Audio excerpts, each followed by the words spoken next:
Hello everyone.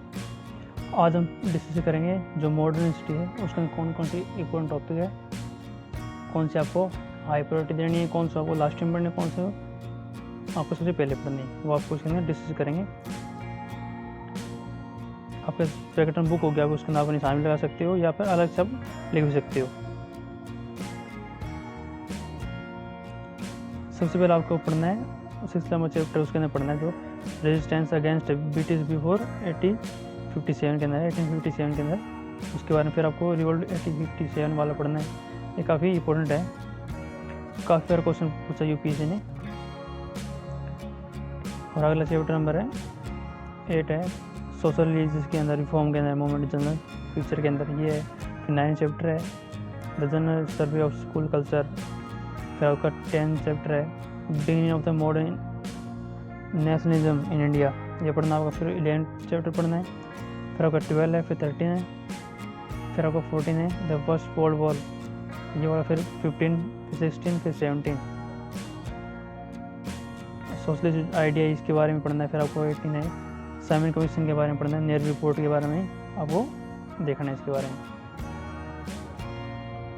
फिर 19 number chapter है civil movement वाला, राउंड टेबल का ये कॉन्फ्रेंस है, वो देखना आपको। फिर 20 वाला चैप्टर है, वो देखना आपको। फिर 22 nationalist response in the wake of the world war second, इसको देखना आपको। फिर क्विट इंडिया मूवमेंट, वो देखना आपको। फिर आपको जो चैप्टर है 24 नंबर चैप्टर है 24 का, ये कौन सा है, पोस्ट वॉर नेशनल सिनेरियो, ये आपको देखना है आपको। और इंडिपेंडेंस विद पार्टीशन, ये आपको देखना है। 26 का कॉन्स्टिट्यूशन वाला देखना है। फिर आपका 31 वाला मूवमेंट 1857 से 1947 वाली, ये काफ़ी इंपॉर्टेंट है, ये देखना आपको। फिर आपका मीडियम चैप्टर 3 आपको चैप्टर देखना है आपको, यूरोपियन वाला। फिर चैप्टर 4, 5 और 21 कांग्रेस रूल। फिर आपको देखना है 27 सर्वे वाला ब्रिटिश वाली। फिर 28 economic impact of British rule वाला।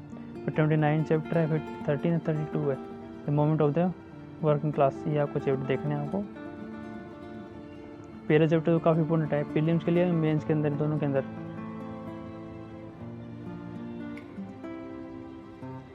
अब बात करते हैं सबसे लास्ट में कौन सा को पढ़ना है आपको। पढ़ने सभी है, लेकिन आपको ये आपको एकदम गो थ्रू हो जाना है, बस ओनली मतलब बेसिक पढ़ने, इसके बारे में ज़्यादा डिटेल में नहीं पढ़ना।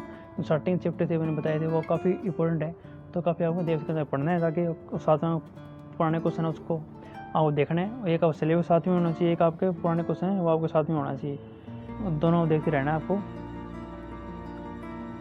चैप्टर 1 है, फिर आपका चैप्टर 2 है मेजर अप्रोचेज, कौन सी थी, चैलेंजेस कौन से थे, इंडियन स्टेट, ये वाला पढ़ना है। फिर 35 मेकिंग कॉन्स्टिट्यूशन फॉर इंडिया, ये पढ़ना है। फर्स्ट जनरल इलेक्शन, फिर डेवलपमेंट अंडर नेहरू लेडिसी वाला, लाल बहादुर शास्त्री, ये अब देखना आपको। इंदिरा गांधी वाला द फर्स्ट फेज, ये देखना है। फिर जनता पार्टी वाला देखना आपको, तो इंदिरा गांधी वाला देखना है 1984 अक्टूबर वाला। फिर आपको देखना है चैप्टर 43 वाला है राजीव ईयर 44, 45, 46, 47, 48 और 49, ये आपको इंडिया गवर्नमेंट वाले देखना आपको। ये इंपॉर्टेंट चैप्टर थे जो स्टार्टिंग में करवाए थे, वो काफ़ी इंपॉर्टेंट है, दिखा देता हूँ आपको। ये चैप्टर थे आपके 14-15 चैप्टर है जो काफ़ी इंपॉर्टेंट है, इसको आपको ध्यान से पढ़ना है और सिस्टम आपको यहाँ से आपको कॉन्सेप्ट क्लियर हो जाएंगे। अब बात करते हैं इसके अंदर आपको स्टार्टिंग में क्या करना है।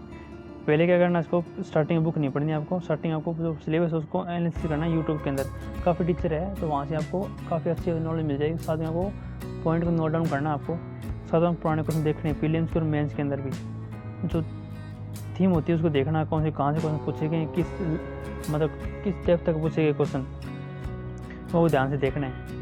और प्रीलिम्स का आपको एनालिसिस अच्छे से करना है आपको, जो कि काफ़ी इंपॉर्टेंट है। ये आपका मेन सिलेबस होता है पुराने क्वेश्चन यूपीएससी के, जहाँ से पता चलता है कि यूपीएससी किस डायरेक्शन में जा रही है। फिर आपको उसके बाद ये करने के बाद क्या करना, आपको इस बुक की बेसिक रीडिंग लगानी है आपको। साथ में अगर आप कोचिंग ले रहे हो अच्छी बात है, नहीं ले रहे हो तो कम से कम आपको यूट्यूब के अंदर स्पेक्ट्रम में क्लासेस मिल जाएंगी, वो आप देख सकते हो। जो एक्स्ट्रा पॉइंट है वो आप इसके अंदर बुक के अंदर नोट डाउन कर सकते हो। स्टार्टिंग में बुक पढ़ोगे कुछ पढ़ा समझ नहीं आएगा, लेकिन आप क्लास लोगे उससे आपको समझ आ जाएगी। आपको जो भी एक्स्ट्रा पॉइंट आप बुलेट फॉर्म आपको लिख सकते हो बुक के अंदर, बाद में आपको रीडिंग लगानी है अपने हिसाब से, और साथ में पुराना क्वेश्चन देखने, मेन से क्वेश्चन आपको देखने हैं। कम से कम आपको इस बुक के 4-5 रिविजन करना है इसको। उसके बाद हम शॉर्ट नोट्स बना सकते हैं प्रीलिम्स की और मेंस के अंदर। प्रीलिम्स के नोट्स कैसे, जैसे मेरे को चैप्टर है, जैसे BT शुरू 57 वाला है कोई, उसका चैप्टर है, उसका आपको पढ़ लिया, कम से 3-4 पेज के अंदर वो है, बट आपको 1 पेज के अंदर आना चाहिए वो आएगा आपको कम से कम 4-5 रीडिंग लगाने के बाद में। उसके अंदर डायग्राम, मैपिंग, फ्लो चार्ट आप यूज़ कर सकते हो। मेन से अंदर कैसे नोट्स बनाना आपको ये दिखा देता हूँ आपको मैं।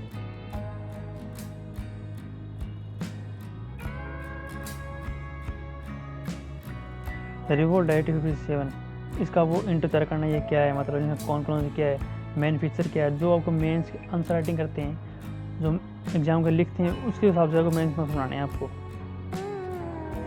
शॉर्ट्स बनाओगे, शॉर्ट्स नोट्स आपको बनाओ लेकिन बट साथ में अंदर वो भी आपको बनाना है, जैसे आप इसके अंदर पॉजिटिव क्या, नेगेटिव क्या है, इसके अंदर सोसाइटी के अंदर क्या इम्पैक्ट पड़ेगा, इकोनॉमी से क्या इम्पैक्ट पड़ेगा, जो मेजर डायमेंशन है उस अकॉर्डिंग आपको नोट्स बनाना है।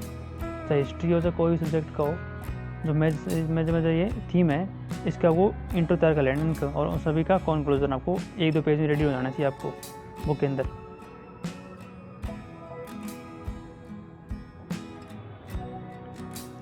आपको मॉक टेस्ट लगाने हैं, और साथ में आप को पुराने क्वेश्चन आप देखते रहने हैं आपको, और मॉक टेस्ट ज़रूरी है। जितनी आप प्रैक्टिस करो उतना आप इम्प्रूवमेंट होगा।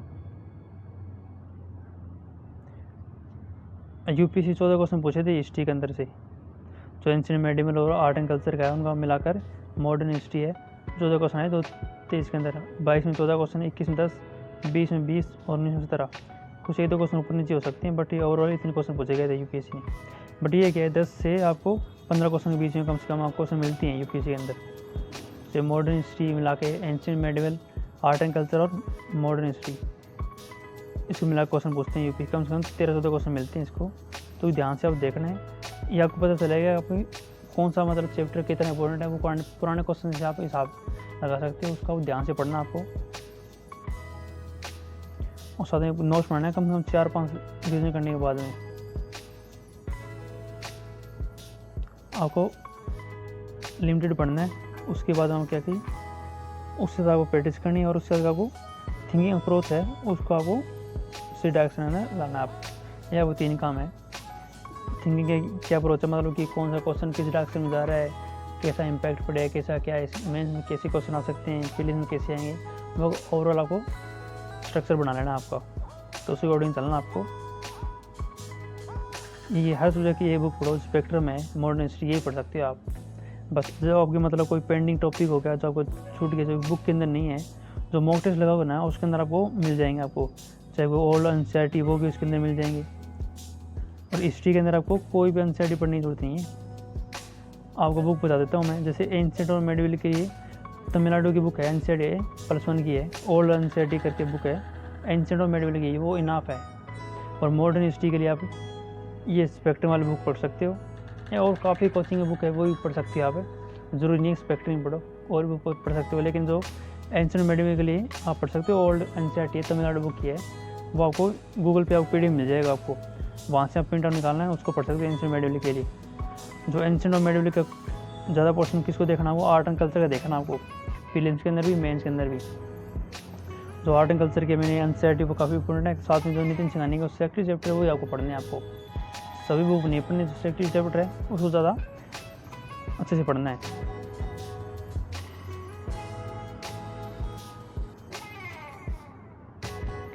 और साथ में पुराने क्वेश्चन देखते रहना, आपको जो ओल्ड क्वेश्चन होते हैं उसका वो डायरेक्शन मिल जाती है आपको, कि किस डायरेक्शन में UPSC एग्जाम क्वेश्चन पूछ रहे हैं, तो आपको माइंड में रहेगा। और सिलेबस को अच्छे से आपको समझना है, चाहे प्रीलिम्स का हो चाहे मेंस का हो, वो आपको यूट्यूब से आप देख सकते हो, कोई भी मतलब कोचिंग की आप देख सकते हो, आराम से आप नोट डाउन करना हर पॉइंट को, ताकि आप एग्ज़ाम के अंदर आपको प्रॉब्लम ना आए।